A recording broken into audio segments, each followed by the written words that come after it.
शहर की भागदौड़ भरी जिंदगी में विवेक का जीवन किसी मशीन की तरह सटीक था। सुबह की पहली किरण के साथ जिम जाना, पसीने से तरबतर होकर अपनी मस्कुलर बॉडी को और निखारना और फिर घर आकर अपने लिए प्रोटीन युक्त डाइट तैयार करना, यही उसकी दिनचर्या थी। विवेक एक सरकारी स्कूल में मैथ्स का अध्यापक था। उसकी कदकाठी और स्मार्टनेस ऐसी थी कि पहली नजर में ही कोई उसे मॉडल समझ ले। लेकिन विवेक के दिल में सिर्फ एक ही चीज थी, अनुशासन। वो जितना अपनी फिटनेस को लेकर सख्त था, उतना ही अपनी पढ़ाई और कैरियर को लेकर भी था। एक सुबह जब वो अपनी डाइट का आनंद ले रहा था, उसके फोन की घंटी बजी। स्क्रीन पर पिताजी चमक रहा था। नमस्ते पिताजी। विवेक बेटा, जल्दी से गांव आ जा, यहाँ जमीन को लेकर एक बड़ा झगड़ा हो गया है। मेरे सपोर्ट में यहाँ कोई नहीं है, विपक्षी लोग हावी हो रहे हैं बेटा। क्या? पिताजी आप चिंता न करें, वैसे तो सरकारी स्कूल में इतनी जल्दी छुट्टी नहीं मिलती, लेकिन स्थिति गंभीर है तो मैं आज ही बात करता हूँ। मैं कल तक गांव पहुंच जाऊंगा। अगले ही दिन विवेक धूल भरी पगडंडियों को पार करता हुआ अपने पुश्तैनी घर पहुंचा। घर के आंगन में कदम रखते ही उसने देखा कि उसके पिता जयवीर और माँ गीता आराम से बैठकर चाय पी रहे थे। कहीं से भी ऐसा नहीं लग रहा था कि वहां कोई लड़ाई छिड़ी हो। पिताजी, झगड़ा कहाँ है? पुलिस को बुलाया क्या? कौन लोग थे? अरे विवेक, तू तो बिल्कुल भूला है। तेरे पिता ने यहाँ किसी लड़ाई की वजह से नहीं, बल्कि तेरी शादी के लिए तुझे बुलाया है। ऐसे तो तू आता नहीं। ये सुन विवेक के पैरों तले जमीन खिसक गई। शादी? आप लोग थोड़ा तो मेरे बारे में सोचते। मैं वहां से भागते भागते आया हूँ। स्कूल में सिलेबस पीछे हो रहा है, और वैसे भी मैं अभी शादी नहीं करना चाहता, और गांव की लड़की से तो बिल्कुल भी नहीं। बेटा, तुझे गांव की ही लड़की से शादी करनी पड़ेगी। वो मेरी जिगरी दोस्त की बेटी है, नाम है सुनंदा। कितनी पढ़ी लिखी है वो? पूरी 5वीं पास है, घर के काम में माहिर है और संस्कारी है। 5वीं पास? यानी अनपढ़ गवार? पिताजी, मैं शहर में 10वीं और 12वीं के बच्चों को पढ़ाता हूँ। मैं खुद मैथ्स का इतना काबिल टीचर हूँ। जब लोग सुनेंगे कि मेरी पत्नी अनपढ़ है तो वो मेरे बारे में क्या सोचेंगे? मेरी साख मिट्टी में मिल जाएगी पिताजी। लोग क्या सोचते हैं इसकी परवाह मत कर। वो एक नेक दिल लड़की है, शादी तो उसी से होगी तेरी। ये मेरा अंतिम फैसला है। विवेक अपने पिता के सम्मान के आगे झुक गया। कुछ ही दिनों में धूमधाम से विवेक और सुनंदा की शादी हो गई। सुनंदा दिखने में सुंदर थी, लेकिन शहर के तौर तरीकों से बिल्कुल अनजान। शादी के बाद विवेक वापस शहर जाने की तैयारी करने लगा। वो चाहता था कि सुनंदा गांव में ही रहे, लेकिन उसके माता पिता की जिद कुछ और ही थी। विवेक, अब तू जाएगा तो सुनंदा को भी साथ ले जाना। तू वहाँ अकेले पड़ जाता है, कौन तुझे खाना बना कर देगा? आपको पता है ना कि मैं उसे शहर नहीं ले जा सकता। मेरा रहन सहन अलग है, मेरा सर्कल अलग है। अगर सुनंदा नहीं जाएगी तो तू भी नहीं जाएगा। या तो उसे साथ ले जा या यहीं खेती कर। मजबूर होकर विवेक सुनंदा को लेकर शहर आ गया। सुनंदा अपनी आंखों में बड़े सपने लिए पहली बार ट्रेन में बैठी थी। उसे लग रहा था कि उसे राजकुमार मिल गया है, लेकिन विवेक के मन में उसके लिए केवल उपेक्षा थी। शहर के फ्लैट में पहुंचते ही अगली सुबह सुनंदा ने अपनी तरफ से विवेक को खुश करने की कोशिश की। जी, नाश्ता कर लीजिए। गरम गरम आलू के पराठे बनाए हैं, ढेर सारा मक्खन डालकर। सुनंदा, तुम पागल हो क्या? सुबह सुबह इतना भारी नाश्ता कौन करता है? हमारे गांव में भले ही ये सब चलता है, पर यहाँ शहर में लोग सैंडविच, ब्रेड जैम या ओट्स खाते हैं। ये पराठे खाकर क्या मैं स्कूल में सो जाऊं? जी, मुझे लगा आपको पसंद आएगा। कल से सैंडविच ही बना दूंगी। कैसे बनेगा बता दीजिएगा। विवेक बिना कुछ कहे आधा अधूरा नाश्ता छोड़कर स्कूल के लिए निकल गया। सरकारी स्कूल का क्लासरूम। विवेक जब स्कूल के गलियारे से गुजरता तो न केवल छात्राएं बल्कि महिला सहकर्मी भी उसे मुड़ मुड़ कर देखती थी। उसकी सफेद शर्ट के ऊपर से उभरती उसकी मसल्स और गंभीर चेहरा सबको आकर्षित करता था। कक्षा 10th B में विवेक गणित पढ़ा रहा था। तो बच्चों, sin 2 theta plus cos 2 theta is equal to 1 कैसे सिद्ध होता है, ये ध्यान से देखो। आंचल, तुम यहाँ ध्यान दो। आंचल, जो क्लास की सबसे चुलबुली लेकिन विवेक पर फिदा रहने वाली छात्रा थी, अपनी कॉपी पर कुछ और ही बना रही थी। उसका ध्यान त्रिकोणमिति पर नहीं, बल्कि विवेक के हाथों की नसों और उनके पढ़ाने के अंदाज पर था। आंचल, खड़ी हो जाओ, बताओ अभी मैंने क्या समझाया?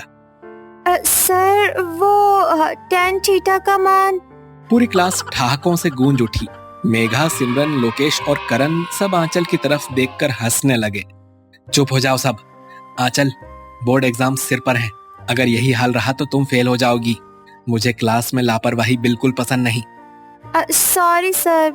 सर, मुझे मैथ थोड़ा कम समझ आता है। क्या आप मेरी मदद करेंगे? क्या मैं आपसे कल से पूछ सकती हूँ? हाँ, अगर पढ़ाई को लेकर गंभीर हो तो स्कूल के बाद भी आकर पूछ सकती हो। मुझे रिजल्ट चाहिए। आंचल के चेहरे पर एक चमक आ गई। उसे वो रास्ता मिल गया था जो उसे सीधे विवेक के करीब ले जाता। स्कूल के गलियारों में चर्चाओं का बाजार गर्म था। आंचल की सहेलियां मेघा और सिमरन अक्सर स्कूल के पार्क में बैठकर विवेक सर की तारीफों के पुल बांधती रहती थी। उनके लिए विवेक सर किसी फिल्मी हीरो से कम नहीं थे। सच में यार, विवेक सर कितने अच्छे हैं ना। अगर वो किसी के लाइफ पार्टनर बन जाए तो उसकी तो जिंदगी संवर जाएगी। और किसी की क्या, वो तो मेरे ही है, बस देखते जाओ। तभी वहां करण और लोकेश आए। करण के चेहरे पर एक अजीब सी मुस्कुराहट थी। अरे ओ आंचल, तू किस दुनिया में जी रही है? तुझे पता नहीं कि विवेक सर की पिछले ही हफ्ते शादी हो गई है और सुना है कि उनकी पत्नी एकदम गांव की गंवार और अनपढ़ है। ये सुनते ही आंचल के चेहरे का रंग उड़ गया। उसे ऐसा लगा जैसे किसी ने उसके अरमानों पर ठंडा पानी डाल दिया हो। क्या सर की शादी हो गई? बेचारी आंचल, उसका तो दिल ही टूट गया। चुप रहो तुम सब। शादी हुई है तो क्या हुआ? विवेक सर सिर्फ मेरे हैं। उस अनपढ़ औरत के पास क्या है जो मेरे पास नहीं? देखना, उन्हें मैं अपनी मुट्ठी में करके रखूंगी। आंचल ने इसे एक मिशन बना लिया। उसने तय कर लिया कि वो विवेक सर को अपने जाल में फंसा कर रहेगी। अगले दिन सुबह विवेक स्कूल की बालकनी में खड़े थे। आंचल उनके पास पहुंची। एक्सक्यूज मी सर, क्या मैं आपसे 2 मिनट बात कर सकती हूँ? हाँ आंचल, कहो क्या बात है? सर, मेरी मैथ बहुत वीक है। बोर्ड्स पास आ रहे हैं और मुझे डर लग रहा है। क्या आप मुझे होम ट्यूशन दे सकते हैं? देखो आंचल, मैं किसी के घर जाकर पढ़ाना प्रिफर नहीं करता। तो सर, क्या मैं आपके घर आ सकती हूँ? प्लीज सर, मना मत कीजिएगा। विवेक ने एक अध्यापक के नाते उसकी मदद करना अपना फर्ज समझा और हामी भर दी। आंचल ने तुरंत अपनी जेब से एक चॉकलेट का पैकेट निकाला। ये किस लिए? सर, मुझे पढ़ाने के लिए एक छोटा सा एडवांस है। विवेक ने उसे एक स्टूडेंट का प्यार समझकर स्वीकार कर लिया। दूर से लोकेश और सिमरन ये सब देख रहे थे। भाई, ये क्या चल रहा है? आंचल ने सर को चॉकलेट दी और सर ने ले भी ली। अब आंचल वापस आई तो उसने बढ़ा चढ़ाकर अपने दोस्तों को बताया। देख लिया, उन्होंने मुझे अपने घर बुलाया है। पत्नी हुई तो क्या हुआ, वो उसे पसंद नहीं करते, मुझे अच्छे से पता है। जैसा कि आंचल ने कहा था, वो ठीक 3 बजे विवेक के घर पहुंची। उसके दोस्त पीछे पीछे छुपकर ये सब देख रहे थे। घर पर विवेक ने सुनंदा से आंचल का परिचय कराया। सुनंदा, ये मेरी स्टूडेंट आंचल है। इसे मैथ में कुछ दिक्कतें हैं, इसीलिए ये यहाँ पढ़ने आएगी। नमस्ते बेटा। यही है वो अनपढ़ औरत? इसके सामने तो मैं कहीं ज्यादा स्मार्ट हूँ। स्टडी रूम में विवेक आंचल को पूरी मेहनत से ट्रायंगल और एलजेब्रा के सवाल समझा रहा था, लेकिन आंचल का ध्यान सिर्फ विवेक की आंखों और उनकी आवाज पर था। आंचल, तुम्हारा ध्यान कहाँ है? मैं यहाँ सवाल समझा रहा हूँ और तुम कहीं और खोई हो। कहीं नहीं सर, बस यही हूँ। इसी तरह कई दिन बीत गए। स्कूल में ये अफवाह फैल गई कि विवेक सर और आंचल का चक्कर चल रहा है। आंचल ने भी इस अफवाह को हवा दी। एक रोज आंचल ने तय किया कि वो आज सब कुछ बोल देगी। वो एक लव लेटर और ग्रीटिंग कार्ड लेकर विवेक के घर पहुंची। स्टडी रूम में जैसे ही विवेक घुसे, आंचल ने कार्ड उनकी तरफ बढ़ा दिया। सर, मैं आपसे बहुत प्यार करती हूँ। मुझे पता है आपकी पत्नी अनपढ़ है और आप उनसे खुश नहीं हैं। प्लीज मुझे अपना लीजिए। वो विवेक के करीब आने की कोशिश करने लगी। विवेक का पारा 7वें आसमान पर पहुंच गया। आंचल, ये क्या बदतमीजी है? इससे पहले कि वो कुछ और कहती, विवेक ने आंचल को एक जोरदार थप्पड़ जड़ दिया। आंचल रोने लगी और कमरे से बाहर भाग गई। विवेक भी उसे समझाने के लिए उसके पीछे भागा। इधर सुनंदा, जो रसोई में थी, कमरे में आई। उसने मेज पर पड़ा वो लव लेटर और ग्रीटिंग कार्ड देखा। उसे उसकी दुनिया उजड़ती हुई महसूस हुई। उसे लगा कि उसके पति और उस लड़की के बीच सच में कुछ है। वो बाहर आई तो देखा कि दूर सड़क के किनारे विवेक आंचल को रोते हुए देखकर उसे चुप करा रहा था और उसे गले लगा रहा था, एक बड़े भाई की तरह। आंचल, समझने की कोशिश करो। तुम मेरी स्टूडेंट हो, मैं तुमसे बहुत बड़ा हूँ। तुम जब बड़ी होंगी तो मैं बूढ़ा हो जाऊंगा।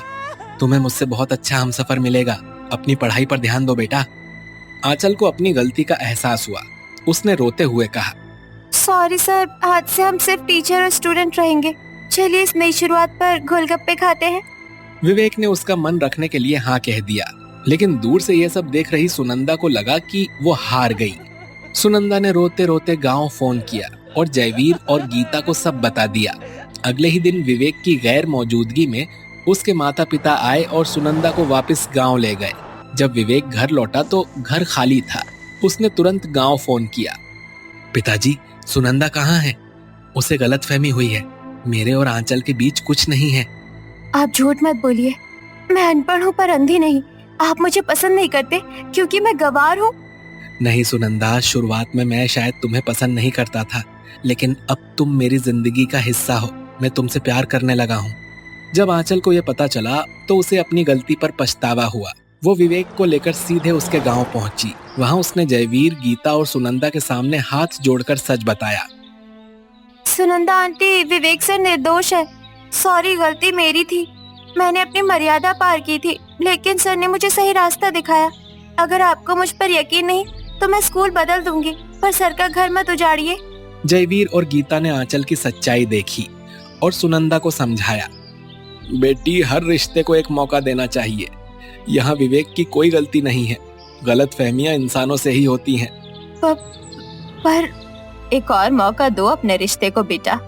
सुनंदा ने विवेक की आंखों में अपने लिए सच्चा प्रेम देखा और उसे माफ कर दिया। वो फिर से विवेक के साथ शहर लौट आई। स्कूल में भी जब सच्चाई पता चली तो विवेक का सम्मान और बढ़ गया। आंचल अब सिर्फ अपनी पढ़ाई पर ध्यान देने लगी और विवेक एक आदर्श शिक्षक के रूप में उसका मार्गदर्शन करते रहे। इस तरह एक अनपढ़ बहू के विश्वास और एक सच्चे शिक्षक के चरित्र ने एक टूटते हुए रिश्तों को फिर से जोड़ दिया। प्यार सिर्फ पाने का नाम नहीं, बल्कि मर्यादा में रहने का नाम है।